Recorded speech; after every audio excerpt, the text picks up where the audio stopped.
из города Бобруйска, города с очень богатой культурой. Изначально я обучалась в гимназии искусств, и в целом учебная деятельность у меня была весьма успешной. Например, я неоднократно участвовала в олимпиадах по учебным дисциплинам, а также международных проектов в сфере культуры. Была награждена дипломом от директора учреждения за успешный показатель в учебной деятельности. Далее 2 класса, то есть 10-11 класс, я обучалась в средней школе с профильным обучением иностранного языка. В целом учебная деятельность тоже была относительно успешна. К примеру, мне удалось поучаствовать в конкурсе научных работ на тему «Город Бобруйск в период Первой мировой войны», и по итогам которого я стала лауреатом. Вот, это такие мои первые шажочки в научной деятельности. К вопросу о поступлении в университет я, в общем, такой вопрос передо мной не стоял.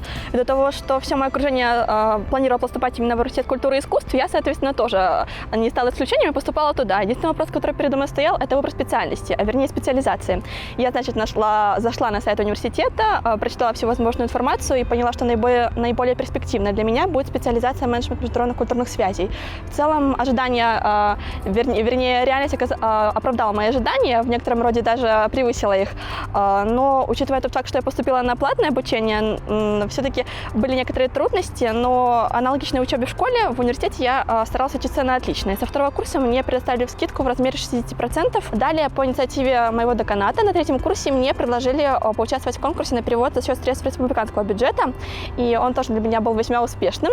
Меня перевели на бесплатное обучение, и в этом же году за показатели учебной, научной и общественной деятельности мне дали еще сертификат лучшего студента факультета. Такой сертификат в нашем университете дается 5 студентам, ввиду того, что у нас 5 факультетов. Это ежегодная церемония. Для меня это было абсолютно неожиданностью. Это было очень почетно. Неожиданностью было ввиду того, что я в большей степени все свои действия, все свои маленькие победы продумываю наперед. А тут получилось так, что это было не спланировано мною, и мне вот вручили этот сертификат. Очень почетно. Почему именно специализация менеджмент международных культурных связей показалась мне наиболее перспективной, и в этом я абсолютно уверена и на сегодняшнем этапе, ввиду того, что ввиду своей специализации я рассматриваю культуру не только как искусство и творчество, а еще и как определенный базис стабилизации международных отношений. К слову, например, в условиях современного глобализационного пространства, которому присущи открытые границы, вследствие чего интеграция культур стремительно происходит, и межкультурные барьеры, они неизбежны. Вот, к примеру, человек, являясь продуктом культуры, он, интегрируя в иное культурное пространство, которому присущи определенные нормы, идеалы, ценностная система, он неизбежно сталкивается с этими культурными барьерами, скажем так. Предотвратить их возможно только путем выстраивания грамотной политики культурной дипломатии. Это, к слову, о стабилизации сотрудничества на международной арене. Но также я считаю, что ввиду своей специализации и пройдя определенный путь в научной деятельности, я считаю, что культура – это еще и так называемый нулевой ресурс каждого государства, поскольку культурная дипломатия в научной литературе приобретает некоторую популярность только в 20 веке. Но это отнюдь не значит, что до 20 века культурная дипломатия не имела значимости. Все-таки это обусловлено тем, что есть определенный мировой кризис. Это Первая, Вторая мировые войны, к слову, распад Союза, что обуславливает некий кризис у каждых государств на независимом этапе, то есть нет экономической мощи, нет военной мощи, но всегда есть нулевой ресурс. Чтобы пропагандировать свои идеи государства на мировой арене, соответственно, необходимо иметь определенный статус, самобытность, уникальность, которая и предоставляет культура. Поэтому я считаю, что выбор моей специализации, он очень актуальный и перспективный. Также, мне кажется, что каждому абитуриенту при поступлении в университет нужно понимать, что выбирать себе специализацию нужно такую, чтобы она имела в некотором роде перспективные возможности в будущем. В частности, на сегодняшнем этапе некоторую часть работы выполняют у нас компьютеры. Но отнюдь слышала я, значит, в одном интервью такую информацию, что компьютеры, они не могут заменить творческую и креативную, скажем так, деятельность человека. Поэтому мне кажется, в перспективе на будущем очень будет важно иметь специализацию, которая имеет в том числе и творческую составляющую. Поэтому моя специализация в этом плане преуспевает. Ну и также я считаю, что моя специальность – это культуролог. Я надеюсь, что все пройдет успешно. Я окончу университет также успешно, получу диплом специалиста в области культурологии. И она очень универсальна. К примеру, я считаю, что культура является базисом абсолютно любой деятельности человека. Соответственно, после окончания университета я могу себе позволить в карьерном плане абсолютно любую сферу деятельности. Чем бы хотела хотелось мне заниматься, но тут опять в какой-то перспективе нужно рассматривать. Если говорить о ближайшем будущем, конечно, я планирую окончить университет успешно, поступить в магистратуру, и, скажем так, я считаю, что каждое действие инициирует действие на ступень выше. Это, соответственно, мое поступление в магистратуру, оно наверняка откроет для меня какие-то новые возможности, новые двери, и я планирую участвовать не только в проектах республиканского формата, но еще и международного формата. Также я хочу повысить свои показатели в научной деятельности. На сегодняшний день у меня, скажем так, около полсотни научных работ. Я стараюсь и буду стараться, чтобы они превысили у меня 100. Ну, скажем так, я уже поэтапно иду к этой цели своей. Вот. И что касается в целом научной деятельности, для меня она очень интересна, очень обширна. Я занимаюсь в научной деятельности, меня интересует коммуникационная политика учреждений культуры, трансформация туристской деятельности в информационном пространстве. Ну и в целом, конечно, область сферы искусств мне интересна. Я в некоторые свои статьи также посвящаю философии, творчеству и, в общем, тому подобное.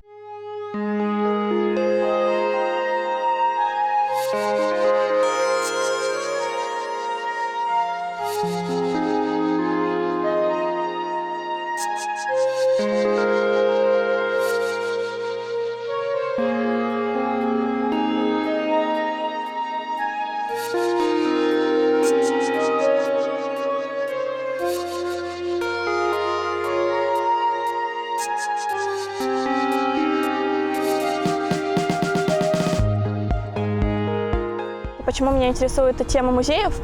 Дело в том, что научную деятельность в университете я начала благодаря вообще сотруднику нашего деканата, отвечающему за научную деятельность, это Елена Эдуардовна Полицевич, и моему первому научному руководителю Олег Анатольевич Барма, с которым я впервые написала свою первую научную работу для сборника научных работ Украины. Далее мне захотелось как-то продолжать, и я обратилась на свою кафедру межкультурных коммуникаций, и там на тот период заведующий кафедрой Александр Владимирович Морозов, он мне предложил поучаствовать в конкурсе научных работ среди студентов и магистрантов, и даже предложил определенную тему. Тема была связана с музейными учреждениями. Я, естественно, соглашаюсь и берусь за работу. Значит, изучаю всевозможную информацию, какие есть источники по поводу этой темы. Почти ежедневно на протяжении года я готовлюсь к конкурсу, изучаю регламент конкурса, анализирую данные прошедших лет, сколько баллов занимают лауреаты, потому как заведомо участвовать в конкурсе я была уверена, убеждена в том, что я стану лауреатом, иначе мне участвовать, в общем, тогда и не нужно. Поэтому в конкурсе я участвовала с темой «Коммуникационная политика музейных учреждений» на примере Национального исторического музея Республики Беларусь. Вот. Поучаствовать в конкурсе мне удалось за счет возможности, которую мне предоставила мой уважаемый научный руководитель, это Ирина Николаевна Воронович. С ее помощью, в общем, у нас успешный результат получился. Я стала лауреатом, но для меня это не было неожиданностью, потому как, повторюсь, что я была убеждена, что им и стану. И университет выдвинул мою кандидатуру на получение стипендии от спецфонда президента по поддержке одаренных учащихся. О фонде я, в общем, еще узнала в период обучения в школе, что есть фонд по поддержке одаренных учащихся и талантливой молодежи. Но то, что я стала стипендиатом фонда, это для меня было большим открытием. Ну, как открытием? Учитывая тот факт, что я заведомо готовилась, для меня это скорее было, опять же, утверждением о том, что я действительно стану лауреатом и стипендиатом. Вот. Стипендию, к слову, я получила буквально пару месяцев назад. И планирую, вот сейчас я нахожусь на этапе написания очередной научной работы, посвящена она внешней культурной политике Беларуси. Также планирую стать лауреатом, я убеждена, что им и стану, и также наверняка буду стипендиатом дважды. К слову о практикоориентированности моей работы научной, которая посвящена вернее, была на базе исторического музея. Дело в том, что прежде чем писать работу на тему музейных учреждений, я прошла производственную практику на базе исторического музея, и, собственно, мне очень понравилось. Деятельность у них очень обширная. В неделю организовывается огромное количество проектов, всевозможных, и мне удалось стать участником этих проектов и быть участником в процессе организации этих проектов. Вот. И проходила я практику там почти в течение месяца, собрала весь возможный материал, который только можно было брать для моей работы. В итоге в моей научной работе приложения были до буквы «Я», и она была такой толщины, что казалось, что это диссертация. Ну, по итогу вот такая практика, она была не только интересна, но еще и очень полезна для моей научной работы, поэтому моя научная работа имеет очень широкую практикоориентированность, скажем так.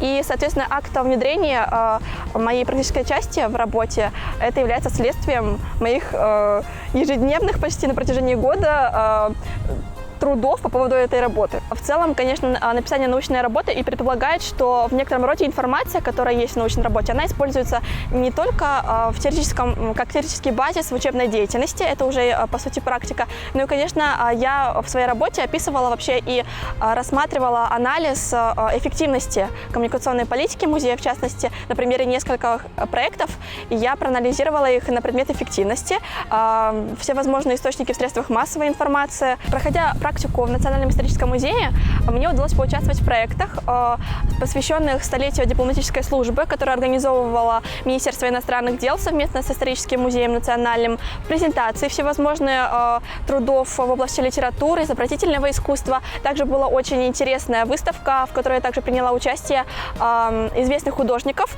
У нас в Беларуси фамилия их Масленниковы, это поколение художников. В общем, работы были потрясающие абсолютно. Также мне удалось поучаствовать в всевозможных проектах, которые были связаны со сферой культуры. В частности, это проект на базе оперного театра, Большого театра Беларуси.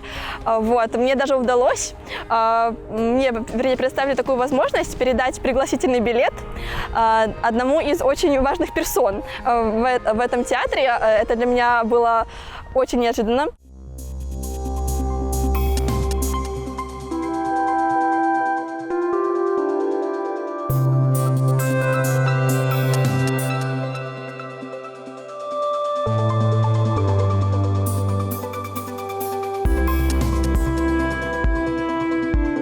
На сегодняшний день я нахожусь на этапе написания научной работы, опять же, на тему внешней культурной политики Республики Беларусь. В частности, я рассматриваю сущность содержания культурной политики Республики Беларусь, основные механизмы ее реализации, и концентрация у меня делается на механизм туризма, как составляющая мягкой силы, скажем так, политики мягкой силы. У меня, кроме научной деятельности, на что времени не хватает, кроме работы. Стараюсь учиться, отпускать и уделять себе выходные дни, хотя у меня пока это плохо получается, потому что в будние дни я занимаюсь рабочим процессом, а выходные дни, субботы и воскресенье я каждый раз провожу на работе за, собственно, написанием научных работ, научных статей.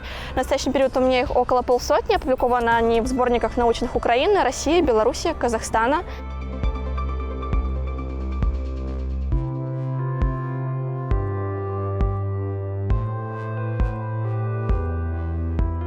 Внешний вид, мне кажется, на современном этапе вообще очень важен, потому что важно не только, что ты знаешь, важно, кого ты знаешь, важно, как ты выглядишь. От степени твоей презентабельности зависит очень многое, как показывает практика. Поэтому важно не только какой-то базис у себя в голове держать, еще и внутренне это показывать, потому что это, несомненно, сыграет тебе на руку.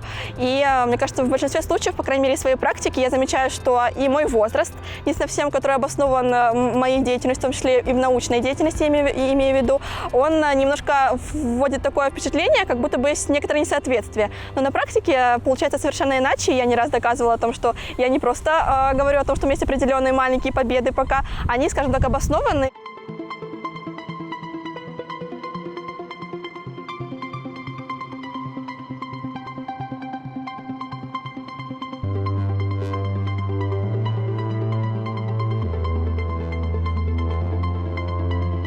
Лауреат специального фонда президента Республики Беларусь. Это также является моим такой небольшой, но в то же время большой целью получить не только стипендию, но еще и стать лауреатом с фонда. Я думаю, что в ближайшем будущем мои планы осуществлятся. Для меня, конечно, в большей степени тоже важны и победы, и о том, что их замечают мои победы, это дипломы,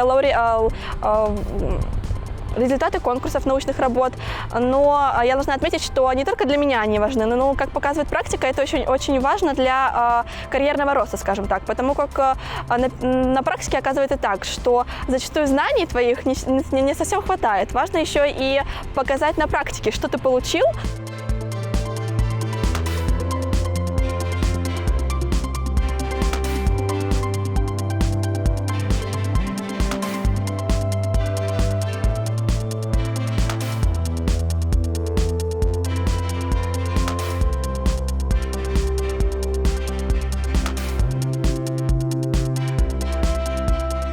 мне вспомнилось одно из интервью очень весомого предпринимателя, в том числе и в области туризма, это Мира Палашвили. Он как-то в одном из интервью говорит, что каждая моя деятельность обусловлена тем, что я стараюсь повышать себе каждый раз результаты на ступень, а то и 2 выше. Соответственно, чем больше я делаю, тем выше у меня требования к себе. Я считаю, что это очень важный и эффективный подход абсолютно к любой деятельности, стараюсь его придерживаться.